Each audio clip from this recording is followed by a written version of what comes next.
ವಿಸ್ತಾರ ಎಕ್ಸ್ಪ್ಲೇನರ್ಗೆ ಸ್ವಾಗತ. ನಾನು ಮಾರುತಿ ಪಾವಗಡ. ಚುನಾವಣೆ ಮೊನ್ನೆ ಅಷ್ಟೇ ಮುಗಿದಿದೆ, ಫಲಿತಾಂಶವೂ ಕೂಡ ಬಂದಿದೆ. ಈ ಬೆನ್ನಲ್ಲೇ ರಾಜ್ಯದ ಜನರ ಮೇಲೆ, ಅದರಲ್ಲೂ ವಾಹನ ಸವಾರರ ಮೇಲೆ ತೆರಿಗೆಯ ಭಾರ ಹೆಚ್ಚಾಗಿದೆ. ಇವತ್ತು ಅಧಿಕೃತವಾಗಿ ರಾಜ್ಯ ಸರ್ಕಾರ ಅಧಿಸೂಚನೆಯನ್ನು ಹೊರಡಿಸಿದೆ. ಅಧಿಸೂಚನೆ ಹೊರಬಿದ್ದ ಕ್ಷಣದಿಂದಲೂ ಕೂಡ ಡೀಸೆಲ್ ಮತ್ತು ಪೆಟ್ರೋಲ್ನ ಮೇಲೆ ಬೆಲೆ ಏರಿಕೆ ಆಗಿದೆ.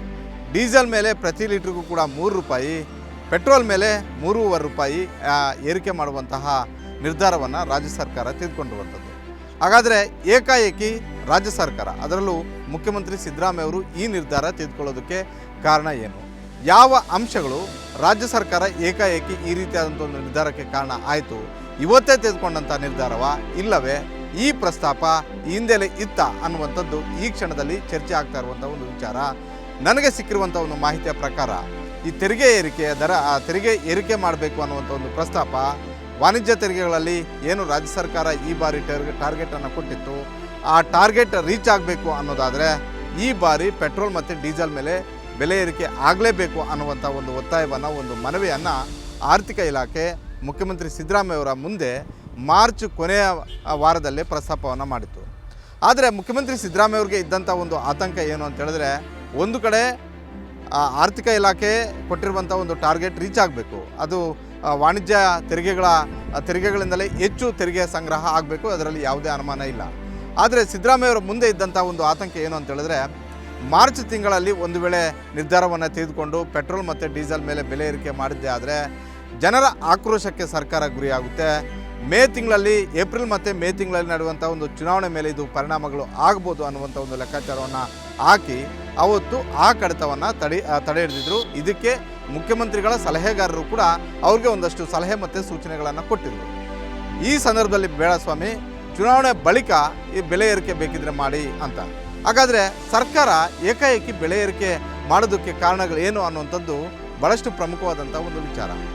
ಒಂದು ಕಡೆ ಸುಮಾರು 52 ಕೋಟಿ ರೂಪಾಯಿಗಳು ಪ್ರತಿ ವರ್ಷವೂ ಕೂಡ ರಾಜ್ಯ ಸರ್ಕಾರ ಗ್ಯಾರಂಟಿಗಳಿಗೆ, ಪಂಚ ಗ್ಯಾರಂಟಿಗಳಿಗಾಗಿ 52,000 ಕೋಟಿ ರೂಪಾಯಿಗಳನ್ನು ಖರ್ಚು ಮಾಡಬೇಕಾಗಿದೆ.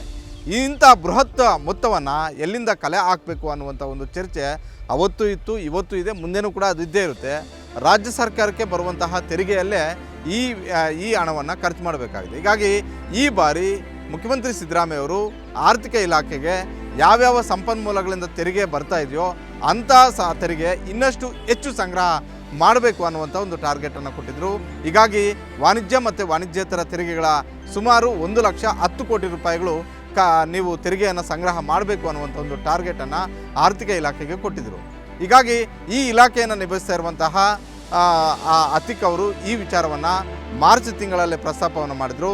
ನೀವು ಕೊಟ್ಟಿರುವಂಥ ಒಂದು ಟಾರ್ಗೆಟನ್ನು, ಅಂದರೆ GST, KST ಸೇರಿದಂತೆ ಬೇರೆ ಬೇರೆ ರೀತಿಯ ವಾಣಿಜ್ಯ ಮತ್ತು ವಾಣಿಜ್ಯೇತರ ತೆರಿಗೆಗಳು ಏನಿದ್ದಾವೆ ಅದರಿಂದ 1,10,000 ಕೋಟಿ ರೂಪಾಯಿಗಳನ್ನು ನಾವು ಸಂಗ್ರಹ ಮಾಡಬೇಕು ಅನ್ನೋದಾದರೆ ನೀವು ಸೇಲ್ಸ್ ಟ್ಯಾಕ್ಸನ್ನು ಹೆಚ್ಚು ಮಾಡಲೇಬೇಕು ಅನ್ನುವಂಥ ಒಂದು ಮನವಿಯನ್ನು ಅವತ್ತು ಮಾಡಿಕೊಂಡಿದ್ದರು. ಆದರೆ ಸಿದ್ದರಾಮಯ್ಯ ಅವರು ಭಾಳಷ್ಟು ಸ್ಪಷ್ಟವಾಗಿ ಹೇಳಿದರು, ಯಾವುದೇ ಕಾರಣಕ್ಕೂ ಮಾರ್ಚ್ ತಿಂಗಳಲ್ಲಿ ನಾವು ಬೆಲೆ ಏರಿಕೆ ಮಾಡೋದಿಲ್ಲ, ಇದಾದ ಎಲ್ಲ ಪ್ರಕ್ರಿಯೆಗಳಾದ ಬಳಿಕ ಕೇಂದ್ರ ಸರ್ಕಾರದ ನಡೆಯನ್ನು ನೋಡಿ ನಾವು ನಿರ್ಧಾರವನ್ನು ಮಾಡೋಣ ಅನ್ನುವಂಥ ಒಂದು ಕಿವಿಮಾತನ್ನು ಹೇಳಿ ಕಳಿಸಿದರು.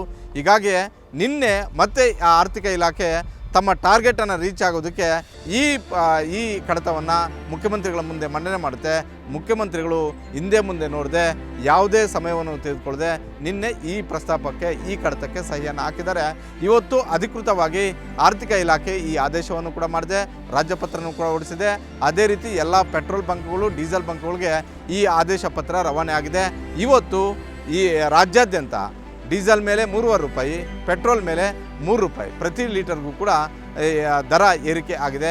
ಇವತ್ತಿನಿಂದಲೂ ಕೂಡ ವಾಹನ ಸವಾರರು ಯಾರೆಲ್ಲ ಇದ್ದಾರೋ ಅವರು ಪೆಟ್ರೋಲ್ ಮತ್ತು ಡೀಸೆಲ್ ಹಾಕುವಂಥ ಒಂದು ಸಂದರ್ಭದಲ್ಲಿ ತಮ್ಮ ಒಂದು ಜಾಬಲ್ಲಿ ಇನ್ನೂ ಪೆಟ್ರೋಲ್ ಹಾಕೋರಾದರೆ 3 ರೂಪಾಯಿ ಹೆಚ್ಚಿಗೆ ತಗೊಂಡೋಗಬೇಕು, ಡೀಸೆಲ್ ಹಾಕಿಸ್ಕೊಳ್ಳೋರಾದರೆ 3.5 ರೂಪಾಯಿ ಹೆಚ್ಚಿಗೆ ತೆಗೆದುಕೊಂಡು ಹೋಗಬೇಕಾಗಿರುವಂಥ ಒಂದು ಅನಿವಾರ್ಯ ಪರಿಸ್ಥಿತಿ ಬಂದಿದೆ. ಹೀಗಾಗಿ ಈ ಬಾರಿ ಪಂಚ ಗ್ಯಾರಂಟಿಗಳು ಭಾಳಷ್ಟು ಜನರಿಗೆ ಅನುಕೂಲ ಆಗ್ತಿದೆ ಅನ್ನುವಂಥ ಒಂದು ಚರ್ಚೆ ಒಂದು ಕಡೆ ಇದ್ದರೂ ಕೂಡ ಮತ್ತಷ್ಟು ಜನರಿಗೆ ಇರುವಂಥ ಒಂದು ಆತಂಕ ಏನಂತ ಹೇಳಿದ್ರೆ, ಇದು ನಮ್ಮ ಹಣವನ್ನೇ ಸಂಗ್ರಹ ಮಾಡಿ ಬೇರೆ ಬೇರೆಯವ್ರಿಗೆ ಹಂಚ್ತಾ ಇದ್ದಾರೆ ಅನ್ನುವಂಥ ಒಂದು ಆಕ್ಷೇಪ ಮತ್ತು ಅಸಮಾಧಾನ ಏನು ವ್ಯಕ್ತವಾಗ್ತಿತ್ತು, ಇದು BJP ಯಾವ ರೀತಿಯಾಗಿ ಆರೋಪ ಮಾಡ್ತಿತ್ತು.